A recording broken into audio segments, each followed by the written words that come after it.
और वहीं बाइक में ठंडियों में ठंड लगती है इतनी तेज, गर्मी में गर्मी लगती है इतनी तेज, और बारिश में बारिश लगती है इतनी तेज। चाहे मौसम कोई सा भी हो रहा हो, बाइक वाला तो पिटता ही पिटता है हर मौसम में। अब मैं नैनो को लेके देखो घर पहुंच गया हूँ। मेरा मन नहीं कर रहा नैनो से उतरने का, मन कर रहा है बस इसी में ऐसे ही बैठा रहूं, ठंडी ठंडी हवा खाता रहूं। तो स्वागत है यार आप सभी का एक और नए दिन में। ये देखो सामने i10 कितनी ज्यादा मस्त लग रही है, अलॉय व्हील्स लगवा रखे हैं। मैं भी यही वाली i10 लेने वाला हूँ कुछ टाइम बाद। और अभी टाइम सुबह के मेरे हिसाब से 6 बजने वाले होंगे, 5:30 हो रहे हैं। और अपनी नैनो को लेके निकल चुका हूँ घर से टाइम पास करने के लिए। आज तो सच में ही टाइम पास करने के लिए निकला हूँ। यहाँ पे देखो पानी भर रखा है थोड़ा सा। पानी में आराम आराम से ही निकालनी चाहिए गाड़ी।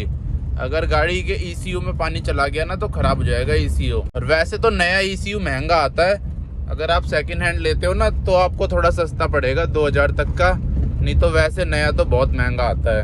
अब तो यार नैनो का AC इतना ज़्यादा मस्त ठंडा करता है ना, इतना ठंडा हो रखा है, इतना ठंडा तो मेरे घर पे भी नहीं था। अब मेरा घर पे रहने का मन नहीं करता, मन करता है कार में ही रह लूं अपनी, क्योंकि मेरे घर में AC नहीं है लेकिन कार में AC है। घर में कूलर लगा है और कूलर इतना ज़्यादा ठंडा नहीं कर पाता, और कूलर ह्यूमिडिटी भी नहीं हटा पाता। जैसे AC तो एकदम सूखा सूखा कर देता है, ह्यूमिडिटी भी हटा देता है, लेकिन कूलर ये काम नहीं कर पाता। कूलर बल्कि ह्यूमिडिटी और बढ़ाता है, क्योंकि उसमें पानी डालते हैं ना, इसीलिए कूलर में वो मजा नहीं है जो AC में है। पहले तो इतना पता नहीं चलता था, लेकिन अब डेली डेली AC में जा जाके अब डिफरेंस ज्यादा लग रहा है। अब यार घर पे भी AC लगवाना पड़ेगा जल्दी से जल्दी, तभी मजा आएगा जिंदगी में। तो अब यार नैनो को लेके पार्क में आ गए और यहाँ आते आते नींद आने लग गई यार। इतना मस्त AC चल रहा है इसका, मन कर रहा है बस सो जाऊं। पार्क वार्क छोड़ के इसी में सो जाता हूँ AC चला के 1 घंटा। अब तो दिल्ली का मौसम इतना ज्यादा खटारा हो चुका है, इस टाइम भी बाहर ऐसे लू चल रही है, पता नहीं क्यों, क्या दिक्कत हो गई है मौसम को। अभी बीच में तो इतना मस्त हो रखा था, लेकिन अब पता नहीं क्या हो गया। रात को 11 बजे भी लू चल रही है, सुबह भी लू चल रही है, ठंडी हवा ही नहीं चल रही किसी भी टाइम पे। नहीं तो पहले दिल्ली में ऐसा नहीं होता था। पहले पता है क्या होता था, चाहे कितनी भी गर्मी पड़े दोपहर में शाम को एकदम ठंडी हवा चलती थी डेली और सुबह भी। पर अब ऐसा नहीं हो रहा, कभी कभी तो चल रही है लेकिन ज्यादातर टाइम पे लू ही चल रही है, सुबह शाम भी। अभी के टाइम पे टेम्परेचर मेरे ख्याल से 35 डिग्री के आसपास होगा, 35-40 के बीच में। टेम्परेचर दिखाता हूँ आपको दिल्ली का, इतना हो रहा है अभी 33 डिग्री सेल्सियस, मैक्सिमम 42 जाएगा। लेकिन ना कल पता है क्या हुआ था, कल दिल्ली में टेम्परेचर था 42 लेकिन फील्स लाइक था 52, मतलब 52 डिग्री सेल्सियस के आसपास इंसान को फील हो रहा था। तो अब यार वॉक वगैरह करके निकल चुका हूँ वापस घर जाने के लिए। और आज तो यार हालत ही ख़राब हो गई, इतनी गर्मी हो रही थी, पूरी टी-शर्ट मेरी पसीने से गीली हो गई वॉक करते करते। अब जब गाड़ी में बैठा हूँ AC चलाया तब जाके थोड़ी सांस आई है। यार कितनी मस्त चीज़ है यार गाड़ी का AC। और AC को लेके ना बहुत सारे भाई बोलते हैं कि उनकी गाड़ी का AC काम नहीं करता, खड़ी में काम नहीं करता। तो यार एक बार चेक करवाओ, AC ठीक करना तो बहुत ज़्यादा ज़रूरी है। अभी तक मैं क्या चला रहा था, AC ठीक करा के तो मज़ा ही आ गया। अगर आपकी गाड़ी का भी AC ख़राब है ना तो फटाफट ठीक कराओ, तभी आपको असली मज़ा आएगा ज़िंदगी का। वैसे AC में 2-3 चीज़ें ही होती है बस, एक तो गैस होती है, दूसरा कंडेंसर फैन स्लो हो जाता है तब नहीं चलता, या गैस कम हो जाती है तब नहीं चलता, और तीसरा फिर कंप्रेसर होता है। कंप्रेसर नहीं चलेगा फिर तो थोड़ा महंगा खर्चा आ जाता है, लेकिन सेकेंड हैंड भी खरीद सकते हो आप। सेकेंड हैंड तो सस्ता मिल जाएगा 5-6 हज़ार रुपये का, नया तो 15,000 रुपये का है टाटा नैनो का कंप्रेसर, पर सेकेंड हैंड आपको थोड़ा सस्ता मिल जाएगा। इसीलिए ज़्यादा पार्ट्स नहीं होते AC में, थोड़े बहुत ही होते हैं, वो आपको मिल ही जाएंगे आराम से बिना किसी दिक्कत के। और हाँ, कूलिंग कोयल भी होती है, और जो ये फ़ैन चलते हैं ना ब्लोअर, इसकी मोटर भी होती है। अगर इसकी मोटर भी ख़राब होती है या फिर वीक होती है, हवा कम फेंकती है, तो उससे भी कूलिंग कम रहती है। इसकी मोटर भी सस्ती आती है, इतनी महंगी नहीं आती। मतलब कंडेंसर फैन 2000 का था, वो ये भी 2000 की आती है। ज़्यादा चीज़ें होती नहीं है AC में, थोड़ी थोड़ी चीज़ें ही होती है। बस एक कंप्रेसर को छोड़ के सारी चीज़ें सस्ती आ जाती है, बस कंप्रेसर ही थोड़ा महंगा आता है मार्केट में। अरे एक किया वाला कितना डर के चला रहा है, उसने उस साइड दबा ली, पर इस रोड में तो निकल जाती है 2 गाड़ियां अगल बगल से। नया होगा ना, या बाहर के लोग नहीं चला पाते यहाँ पे, उन्हें डर लगता है।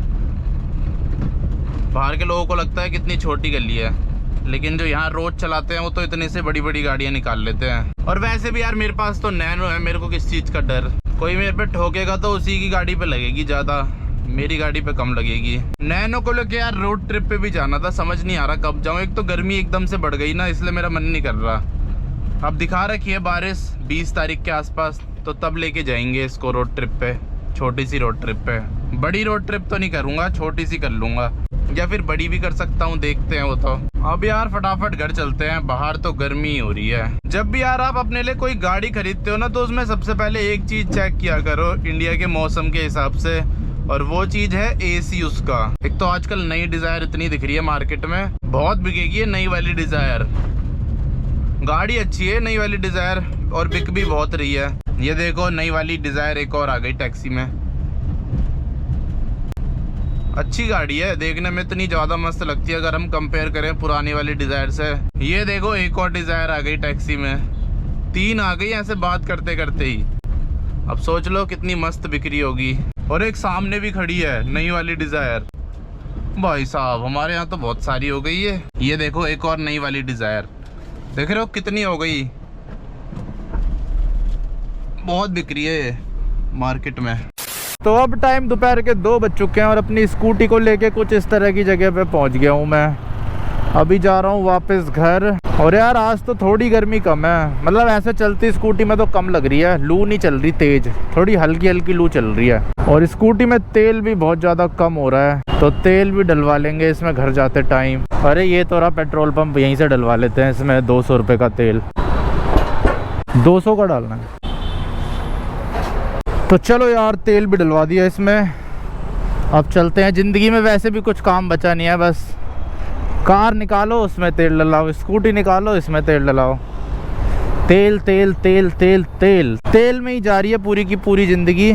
स्कूटी का बस ये फ़ायदा रहता है 200 रुपये में आधी से ऊपर टंकी हो गई, और चलती भी ठीक ठाक है।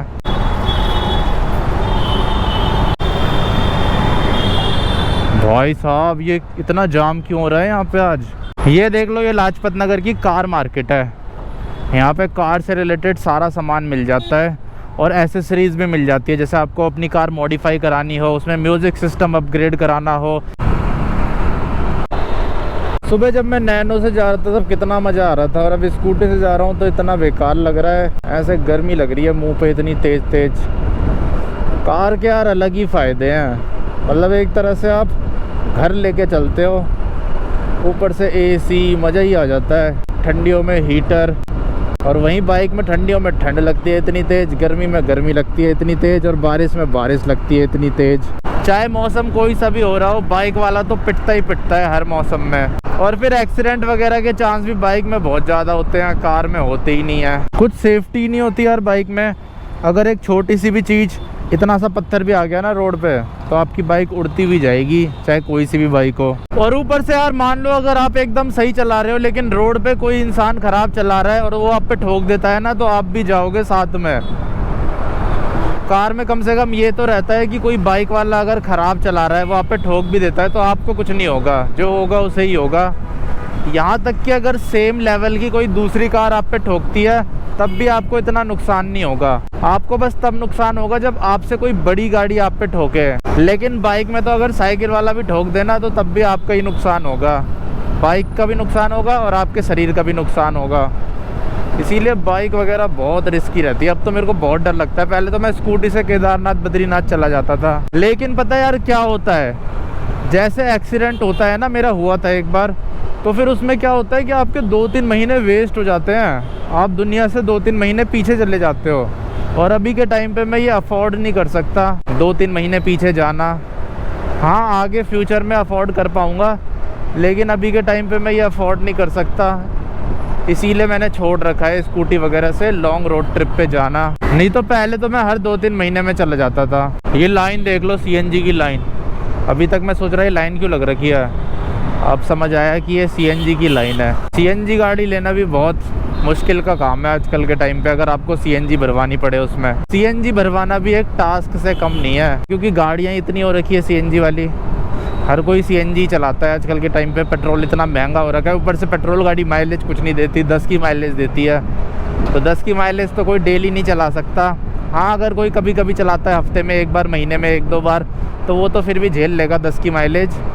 लेकिन डेली चलाने वाला नहीं झेल पाएगा 10 की माइलेज। पर यार स्कूटी चलाने का भी अलग ही मज़ा है। ऑटोमेटिक ट्रांसमिशन मिलता है ना इसमें, गियर्स का कोई झंझट ही नहीं है, अपने आप गियर डलते रहते हैं। ऐसी ऑटोमेटिक कार चलाने में भी मज़ा आता होगा। ये देखो यहाँ पे शरबत बट रहा है। गर्मियों में ये चीज़ बढ़िया रहती है यार। दिल्ली में किसी भी दिन निकलो आपको शरबत मिल ही जाएगा, जितना मर्जी पियो। लोग तो म्यूट जग भर के ले जाते हैं। दिल्ली भी यार बढ़िया ही जगह है। ओ लड़ाई हो गई, लड़ाई हो गई। ब्रेजा पे ठोक दी शायद बस ने। ब्रेजा वाले की और बस वाले की लड़ाई हो रही है। आजकल स्कूल के बच्चों की छुट्टी है ना, तो सुबह भी रोड खाली मिलता है, चाहे कितना मर्जी लेट आओ घर, और दोपहर में भी खाली है रोड। स्कूलों की तो यार छुट्टी हो जानी चाहिए ज़िंदगी भर के लिए।